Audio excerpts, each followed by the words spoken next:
¿Cómo están, amigos? Bienvenidos a tu profe de clínica. El día de hoy vamos a ver una importantísima escala que es el Score Mama. Esto puede servir tanto en tu vida estudiantil como en tu vida profesional, en especial para médicos y obstetras, ya que prácticamente en los hospitales es pan nuestro de cada día atender a una paciente embarazada, a una mamá embarazada. Vamos a empezar con criterios básicos. Primero vamos a tener que esta escala se encarga de la medición de la mortalidad materna. También podemos encasillarla o definirla que se encarga de medir el bienestar materno-fetal. Al ser una escala, obviamente necesita elementos de medición, la cual va a estar dado por un sistema de puntuación numérico que va a indicar la severidad del problema. Esta escala aplica factores de medición, los cuales van a utilizar como principal punto los signos vitales de la paciente. Muy bien, con esto entendido, con estos principios básicos, vamos a pasar a ver en dónde podemos aplicar este tipo de escala y por qué tendríamos que aplicarle. Les voy a mostrar un par de patologías, no les voy a hablar tanto, ya que son patologías que tienen su unidad, su investigación. No son complejas, pero sí demandan un poquito más de atención, así que vamos a hablar rapidito de ellas. Primero, estas son las 6 patologías que normalmente nosotros vamos a encontrar y va a ser funcional la escala de Score Mama. La hipertensión arterial en el embarazo y la hipertensión en el embarazo severa va a depender mucho de las presiones arteriales que maneja una paciente. ¿Cuánto es una presión normal que tiene que manejar una paciente embarazada? Va a ser entre los menor a 120, presión sistólica, milímetros de mercurio, que es la medición, y la diastólica tiene que ser menor a 100 milímetros de mercurio. Hay muchas guías en el mundo, cada ministerio de salud de cada país, cada organización de salud maneja sus parámetros, pero normalmente yo les estoy dando un recopilatorio de cuál es la presión común que se tiene que tener, en especial en nuestra región Latinoamérica. Las hipertensiones de embarazo no son nada más que el aumento excesivo de presión arterial en una paciente embarazada. ¿Cuánto consideramos o cuándo consideramos una hipertensión arterial en el embarazo? La consideramos cuando está mayor a 120 milímetros de mercurio sistólico y mayor a 100 milímetros de mercurio diastólico. De la misma manera podemos tener una evolución de este proceso hipertensivo en una preeclampsia. La preeclampsia se caracteriza por tener presiones mayores a 140 milímetros de mercurio y una presión diastólica mayor a 110 milímetros de mercurio. Es un proceso de mayor atención. La paciente ya tiene que estar con un tratamiento más adecuado, más antihipertensivos más aplicados durante su embarazo. Así que hay que estar mucho ojo con el tipo de patología que se nos puede presentar. La eclampsia viene a ser una culminación, una complicación de la preeclampsia, las cuales estamos hablando de valores superiores a los 160 milímetros de mercurio en sistólica y mayores a 120 milímetros de mercurio en diastólica. La paciente puede llegar a convulsionar, es de mucha severidad, y una paciente con presión de ese nivel con una eclampsia es muy probable, muy probable que termine falleciendo. Se la puede controlar, se la puede salvar, pero mucho ojo, y peor aún si termina en un síndrome de HELP, que ya estamos hablando de cosas tremendamente, estamos hablando de falla multiorgánica, estamos hablando de cosas muy severas, estamos hablando de una emergencia de mucha atención. Y las siguientes que tenemos son 2 patologías que suelen ser comunes, en especial la hemorragia posparto, que se presenta en las 24 horas de que la mamá o de que la mujer haya dado a luz, haya alumbrado, haya parido. Y la hemorragia secundaria posparto se presenta a partir después de las 24 horas y se puede ir hasta los 6 días, que es la más rara de estas. Así que no vamos a entrar en detalles porque es una hemorragia, pérdida de sangre y puede conllevar a alteraciones en el organismo. Estas son las 6 patologías que podemos tener en cuenta para el uso del Score Mama y para medir el bienestar materno-fetal y evitar la mortalidad materna. ¿Cuáles son los signos vitales o los parámetros que me permiten tener en cuenta el Score Mama y que me permite medir el bienestar de la mamá embarazada o de la mujer embarazada? Vamos a empezar con las frecuencias. Frecuencia cardíaca y frecuencia respiratoria. Tenemos que manejar un nivel de frecuencia cardíaca y frecuencia respiratoria en relación a lo normal.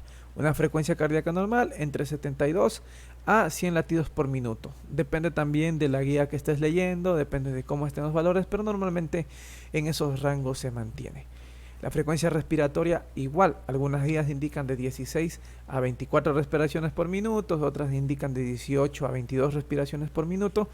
Tienes que mantenerlas dentro de la guía que estés leyendo o de la teoría que estés manteniéndote, pero siempre recuerda mantener una posición clínica adecuada para tener la medición. La presión arterial, importantísimo. Siempre traten de mantener a la paciente relajada para tener la presión arterial lo más fiel posible a la toma normal, dependiendo si esta paciente está o no está con patología. Presiones arteriales normales en una paciente embarazada, vuelvo y les repito, menor a 120 milímetros de mercurio presión sistólica y menor a 100 milímetros de mercurio presión diastólica. La temperatura nos va a indicar si la paciente está con una temperatura basal adecuada. Puede ser muy significativo para un proceso bacteriano, para un shock séptico, para una sepsis, y también puede ser muy indicativo para saber cómo se encuentra la paciente y en qué ambiente se está envolviendo. Estén muy atentos con eso porque puede ser un parámetro importante para un diagnóstico temprano. La saturación de oxígeno también podemos verlo con el pulsioxímetro, es la herramienta más común que tenemos en estos tiempos y nos permite saber si puede haber alguna falla respiratoria. ¿Qué patología podemos tener entre falla respiratoria? Pues podemos tener una sepsis, una hemorragia. A veces las pacientes hipertensas con preeclampsia suelen hacer taquignia cuando sienten un poquito de ansiedad. La proteinuria se recomienda tomarlo a partir de las 20 semanas de gestación, y esta lo que nos va a indicar es si hay o no una falla renal. ¿En qué patologías podemos encontrar una falla renal? La podemos encontrar en la preeclampsia, la eclampsia, las hemorragias también pueden causar falla renal y la sepsis también pueden causar una falla renal. Normalmente tratamos de tener valores por debajo de 4 miligramos por decilitro de urea, pero normalmente las guías indican que se considera ya una proteinuria mayor a 8 miligramos por decilitro, así que mucho ojo en ese caso con la medición de proteínas. Y el estado de conciencia, que prácticamente en todas las consultas que uno pueda hacer como médico, o las obstetras o los obstetros puedan hacer, el obstetra puedan hacer como control de salud de la paciente. Entonces, estos 7 parámetros, estos 7 signos vitales son los factores que nos van a dar la medición del score mama y saber hacia qué nos estamos enfrentando con el paciente. ¿Cómo interpretamos el score mama? ¿Cómo nos vamos a dar cuenta? Este es el score mama de mi país, de donde yo vengo, Latinoamérica, Ecuador. Y vamos a tener que el score mama se basa en esto. El puntaje central de la tabla es 0.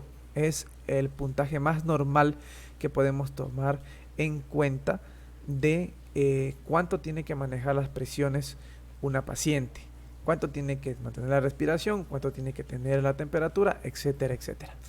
No, entonces, ¿cómo funciona?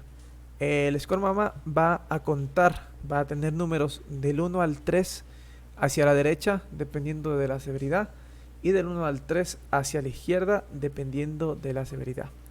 Entonces, podemos poner como por ejemplo la frecuencia cardíaca de 101 a 110, ya la consideramos patológico. ¿Qué patologías podemos encontrar? Tenemos nuestros estudios encima, sabemos que un proceso febril por una infección, por una sepsis, puede causar un aumento de la frecuencia cardíaca. Trastornos hipertensivos, pues eso está de más repetirlo, ya saben ustedes que dependiendo de la presión que esté manejando la paciente, vamos a tener en cuenta cuánto va a presentar, cuánto podemos considerar una hipertensión, cuándo no consideramos una hipertensión, dependiendo de las semanas de gestación de la paciente. Frecuencia respiratoria, pues tenemos también que los procesos infecciosos pueden aumentar la frecuencia respiratoria.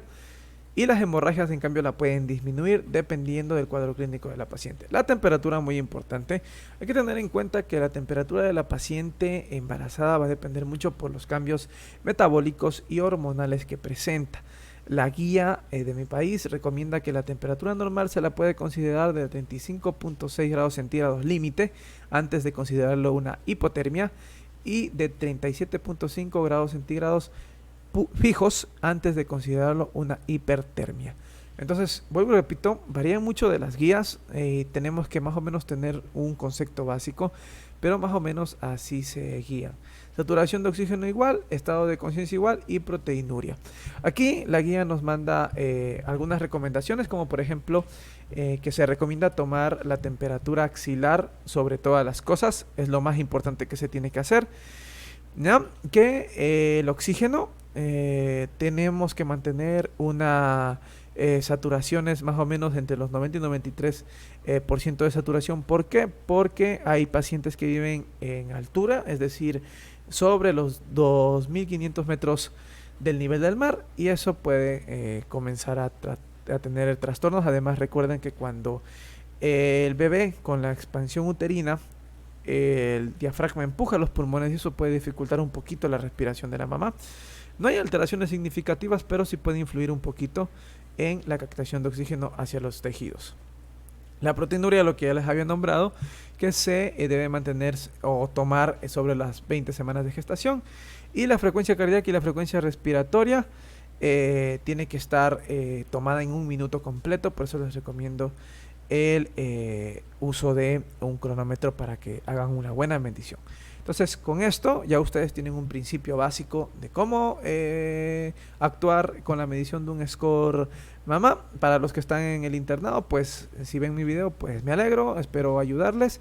Ya saben, si tienen alguna duda, pregunten en caja de comentarios. Si me faltó algo, me equivoqué en algo, no se preocupen, corríjanme, estamos aquí para aprender. Y si alguien tiene más información, pues obviamente que los comparta.